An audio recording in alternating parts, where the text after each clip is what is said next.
Good morning and welcome to AirSage Brewing Data. My name is Robert Kohler and I'm your host for today. Want to thank you very much for joining in to talk about data and what it means in our industry today. So a little bit about myself. I'm the CRO at AirSage. I'm also a professional transportation planner with 20 years of experience in the transportation planning and big data spaces. Today, we're going to be discussing some interesting topics from smart transportation systems to green initiatives for transportation and transit safety systems, and even innovation and big data for urban transportation. With that, I would like to introduce our guest for today, George Thiel. George is a traffic industry specialist at SICK Inc. He's responsible for tolling, rail, transit, and transportation. He has more than 30 years of experience in designing safety systems, and he is also an expert in automated guided vehicles and a leader in developing LiDAR, radar, and vision-based technologies. I'm very excited to introduce George Thiel to the show. Hello and good morning, George.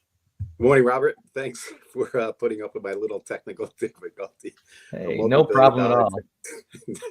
It's funny how sometimes a multi-billion-dollar technology company will have its little hiccups as long as they don't happen in our safety systems and our safety sensing solutions. So that's absolutely. Absolutely. And happy Friday for a holiday weekend, everybody. Yes. And I actually am not a coffee drinker, but for Robert, I equip myself with a little bit of coffee. So if I get a little jittery or giddy, just know it's only coffee. No problem. But yeah, we have a long list of topics and questions, so let's jump right on in. Let's begin with smart transportation systems with safety and equity. So SICK Inc. has been around for about 75 years, I think, which is really impressive. Can you elaborate on how the consumer needs in planning and developing transportation systems and networks have evolved over the decades? Yeah, Robert. So I've been with the company for 15 years. It's been an exciting journey for me. If you look back, actually, we'll be celebrating our 77th anniversary this September, or 76th. I'm sorry. And it's been all about the founder creating a protective environment for people and a way to protect the environment. So we've always had this natural ability to design safety systems and look at it from a green perspective. When it comes to traffic, which is my focus, I'm lucky to be embroiled in tolling, rail, transit, and transportation, as you mentioned. So we got our early start in tunnels with monitoring the air quality that goes back to the 60s, 70s, and 80s. And then we introduced LiDAR to many applications in rail. If you're familiar with any of the DARPA challenges back in 2005, SICK was the LiDAR of choice. And for those that don't know what a LiDAR is, it's light, distance, and ranging. We're one of the few companies in the world that is actually sustainable in that space. So if you go to the Smithsonian, I believe you can still see the Stanford winning vehicle. It's a VW Touareg. And then we accelerated ourselves into the tolling space, rail. We have all sorts of different safety systems in that space, autonomous shuttles, and we will start focusing on smart intersections. So the one thing that I think that's important for everybody to understand is that we are a safety company and we are a sensor company. And so when we approach our solutions, we approach that in that way. And then we are a company that provides a variety of different air quality sensors on ferries, ships, cement plants. It is a true technology company that has the green perspective too. Very interesting. Yeah, that's the great part about transportation. There are different parts of it. We have safety, we have environmental, we have operational, and it's just really a great industry to be in. In fact, we recently spoke with Franz Lowenhertz from city of Bellevue, Washington, and he specializes in road safety. And he shared his thoughts and discussed some of his projects from a regional perspective. Based on your experience, how important do you think it is for data and equipment providers to develop trusted partnerships with not only government, but also all the regional organizations and government entities to move forward? We think it's extremely important, right? And so I had an opportunity to see Franz's session with yourself, and it was really really informative. We're gonna be in that space again from a safety sensor perspective. So he and I had some conversations recently. But yeah, absolutely. For us, if you look at my logo here, it says Sensor Intelligence, and SICK is actually the founder's last name. So SI is not Sensor Intelligence. So we are all about data, and we understand the importance of collecting data, especially when it comes to building out solutions, whether it's a safety system or whether it's a simple solution overall. So we have high quality sensors. Our data is high quality, and if you want to start on any project, it all involves looking at data in a serious way to get to take an assessment, focus on those areas of importance, look at those hot spots where the need for solutions are truly apparent, and then doing things like digital twins. Right, we're a LiDAR radar company.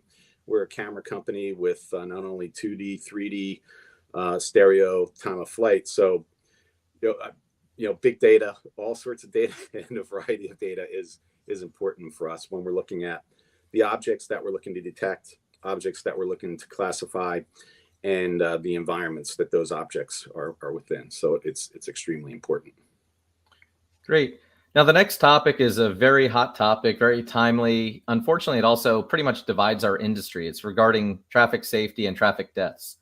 You're probably well familiar with the fact that 2021 has the highest traffic death record in 16 years. Regardless if we want to call it traffic death rate or numbers, doesn't matter. The point is numbers are going up year after year. So with traffic related deaths rising, how are technology companies like yours coming up with solutions to make things safer and reduce traffic related deaths? Okay, so this talk of Vision Zero. So again, we have a history of developing safety systems indoor. I've had the pleasure of designing safety systems on AMRs, autonomous mobile robots, and AGVs, automated guided vehicles, and most recently, many of the shuttles that you see roaming our pretty streets and cities are equipped with our technology. We are the only company in the world that actually has a safety rated outdoor safety scanner. And when I mean safety rated, it actually has a third party approval to get that performance level or SIL rating. So for us, the standards are a little bit different today. They're a little bit more flexible in that you can take again, getting back to data, look at the objects in a very serious way, look at the environment, take a combination of sensing technologies, fuse them together in a safety related control system, and then you've got a safety system. So I think from our perspective, we want to think about, all right, what's the performance hazard analysis, what sort of risk assessments has been done. We want to engage in the in the community, which would obviously include the people, the vulnerable road users, because they're the users of the of the roadways and so forth. So yeah, I think it's from our perspective, we're gonna start looking at it, and we do have some safety systems that are tied to rail where we do some dynamic checking, some unique things in that space, platform monitoring, platform screen door monitoring, and we want to take that philosophy into intersections and the highways. Excellent. Yeah, I mean, there's so much more opportunity for getting sensors on vehicles and even possibly even roadside units to understand what the interaction between the vulnerable users and the vehicles are. A vehicle, you have a safety belt, you have a rigid body around you. So the people walking and biking have nothing to protect them. And I really think there's a lot of room for us to get new technologies out there to improve safety for everybody.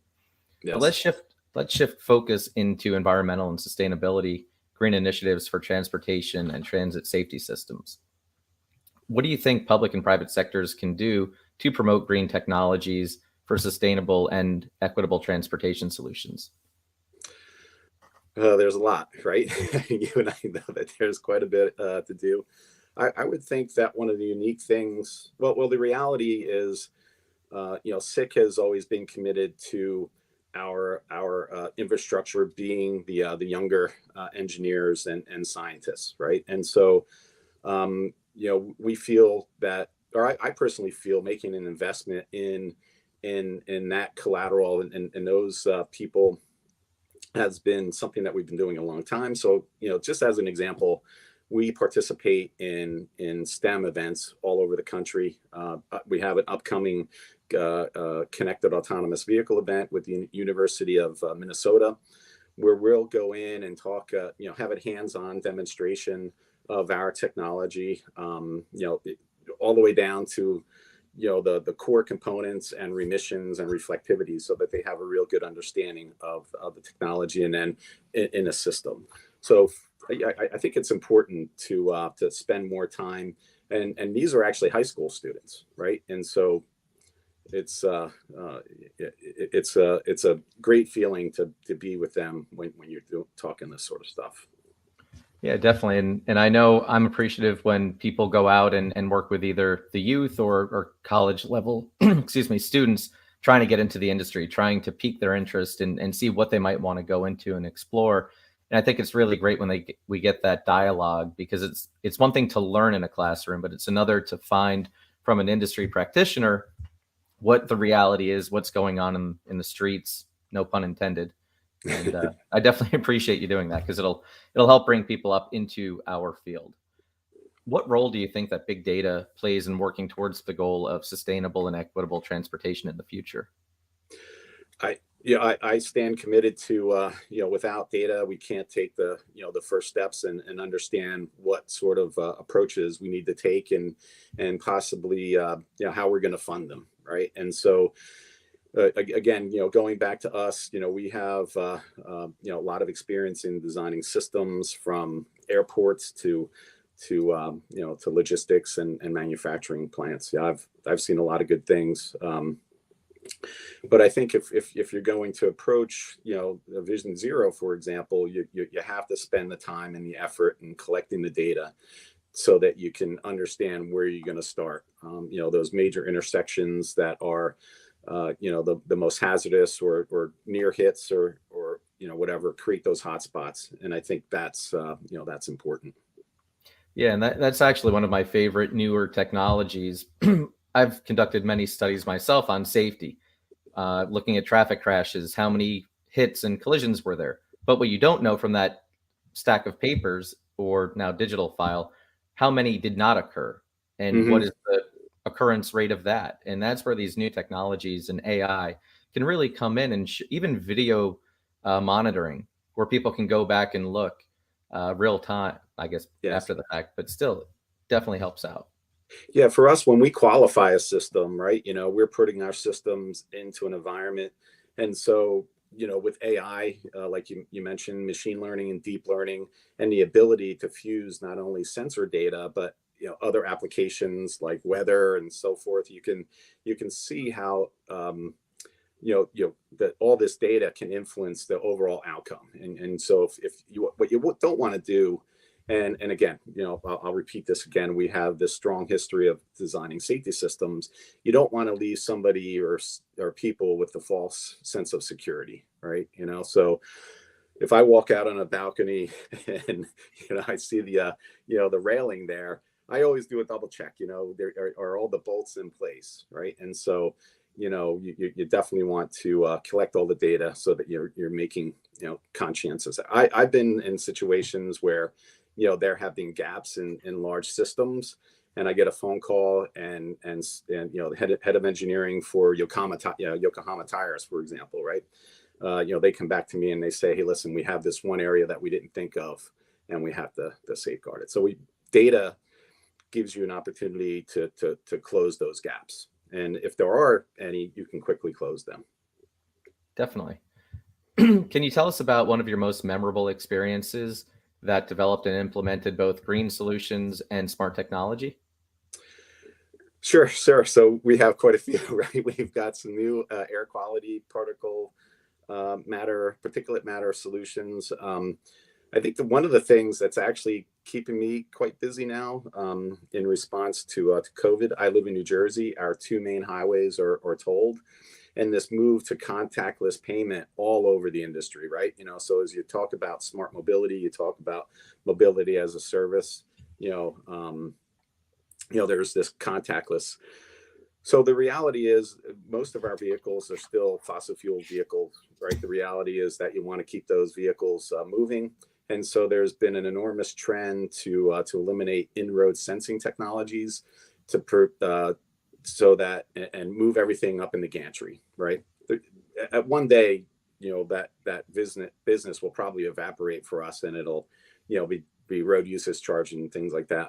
But we developed some unique profiling camera-based systems that are redundant and extremely accurate to put all the assets above, so that you can keep flow moving. The redundancy helps in maintaining the ability to continue collecting tolls if there's a failure within the system. So that's something that's actually keeping us busy right now, believe it or not. Great. So is the goal then to get things from the roadway up into the gantry? Is that what you were saying, or vice versa? Yeah, no, getting everything up in the gantry. So we have the ability to count axles. We have the ability to count dual axles. We have the ability to look at raised axles, and it's all founded on a multi LiDAR 3D profile that we create. And it's if anybody's interested in learning more, I could probably spend a half hour just talking about all the AI and stuff that we do to make the system robust. Very cool. Now, a very interesting topic for me is innovation and big data for transportation, specifically urban transportation. And this will kind of segue into your TIM 10K challenge and the functional safety. But just want to get your, yeah, there we go. Gauge your thoughts on, does big data play a role in further enhancing development of infrastructure-based sensors, or specifically for autonomous vehicles? And how does the customer become involved in this approach?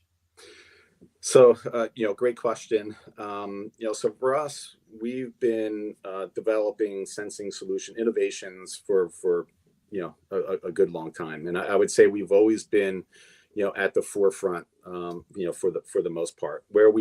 Where we stepped aside in some areas, that was only because we didn't think that market was ready, or it could have been a liability for us, right?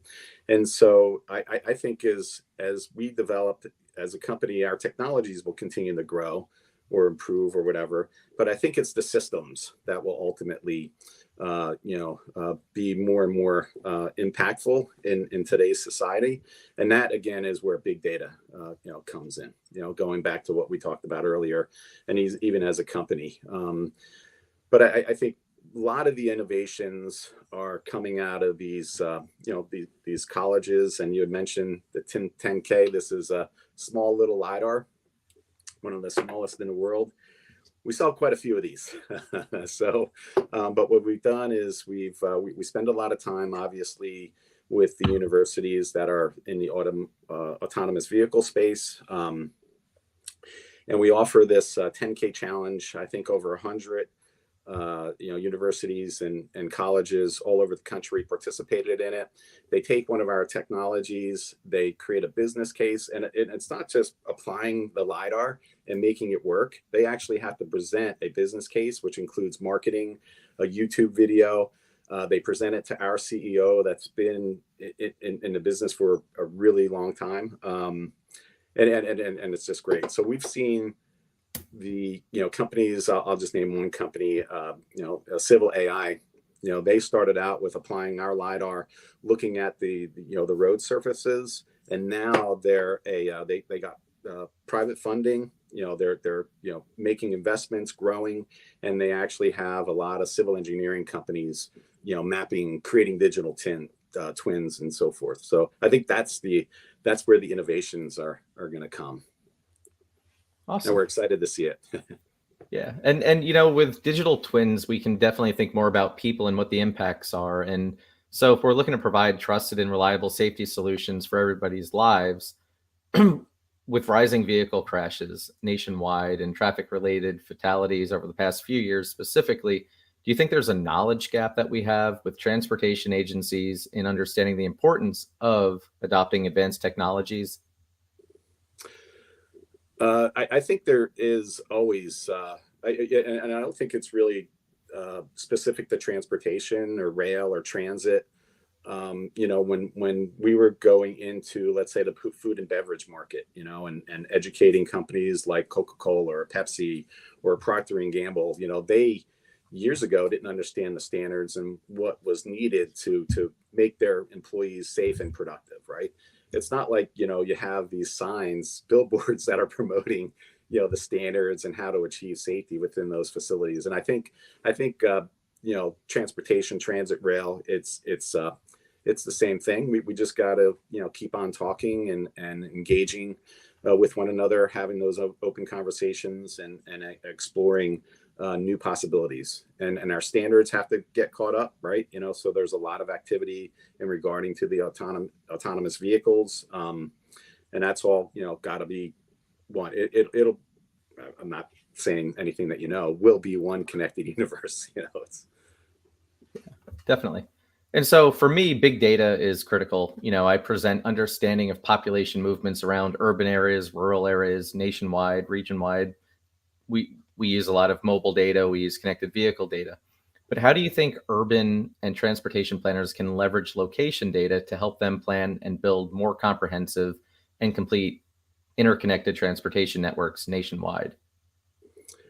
So, great question. So I think if we take your data and let's say you and I were going to come together and say we are, we're looking at a city and we've got all these different intersections, we can start planning on how to address the more hazardous areas, like you said, the pre-strikes, the almost strikes, the strikes and so forth. And basically you categorize them, and that's where you make your initial investments. That's what we've done for a good long time. And without that data, you can't do that. It's critical.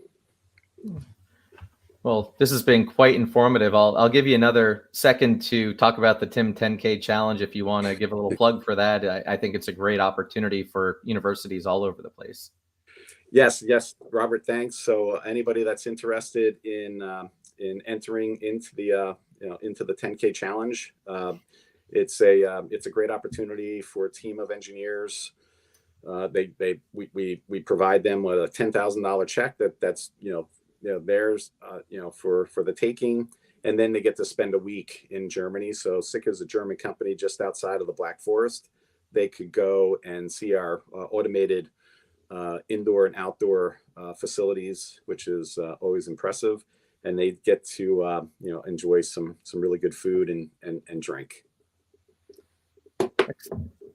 Well, thank you very much for your time today. It's been great and insightful, and I'm happy we can share it with our viewers real time and also on demand in the future. There is a comment I'm going to look at really quick coming from a viewer.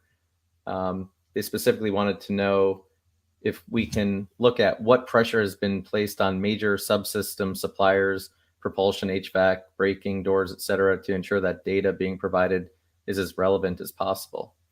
It's a pretty big question. Not sure if it's something we have another minute to tackle. Is it something you want to give a 1 minute reply to? Is it something we might want to table for another time? Yeah, probably table it for another time. Those are propulsion, HVAC, braking, doors. As far as if we were looking at it from a safety perspective, probably we would leave the HVAC piece out, but we could certainly comment on doors, propulsion, and braking. Yeah.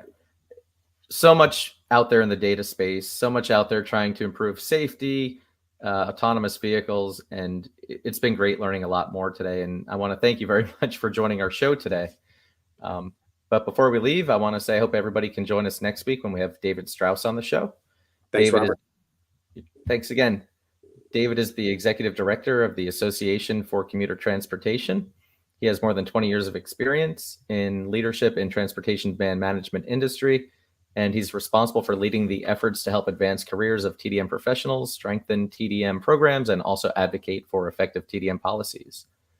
With that, I wish you all an amazing holiday weekend, and come back to join us for another session of Brewing Data with AirSage.